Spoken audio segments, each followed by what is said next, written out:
Samantala, kaugnay po ng nakatakdang 50 pesos daily minimum wage hike sa Metro Manila, kausapin natin si Department of Labor and Employment NCR Regional Director Attorney Sara Buena Mirasol. Magandang umaga at welcome po sa Balitang Hali. Hello, good morning. Good morning po at Ma'am Connie, magandang umaga po. Yes po, ma'am. Sa Biyernes na epektibo itong dagdag sahod, pero pakilinaw nga po, kailan ito matatanggap ng ating mga manggagawa? Effective po ang bagong new minimum wage at July 18. So dapat po ang ating mga employers ang mag-adjust na po at dapat makatanggap na rin by July 18 ang ating mga minimum wage earners. Opo, ang komento ho ng ilan, bakit parang alanganin daw yung petsa pagdating sa swelduhan?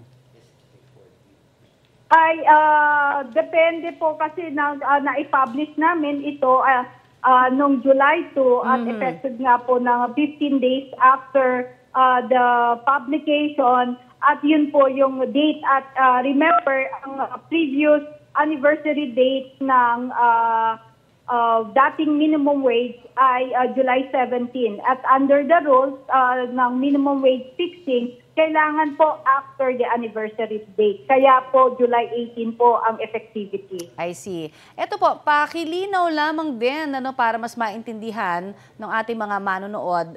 Sino-sino ba yung mga kumpanyang exempted sa pagpapatupad po ng standard na daily minimum wage na ito?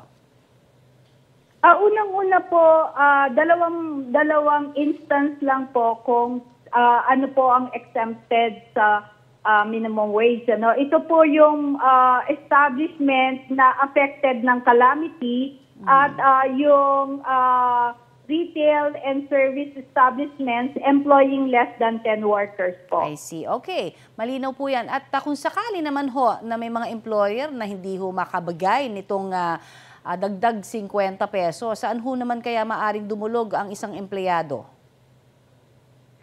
Pag hindi po nag-comply ang ating employers, pwede po silang dumulog dito sa Dole NCR po. Sa ating we have 6 field offices, ang Makati Pasay Field Office, Manila Field Office, ang Kamanava Field Office in Caloocan, may Quezon City po tayo, at may Pasig at Muntaparla sa Las Piñas po. Pwede po sila at online po, pwede po sila mag-request for assistance.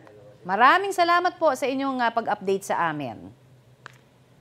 Thank you very much, Ma'am Connie. Yan po naman si Dole, NCR Regional Director Attorney Sara Buena Mirasol.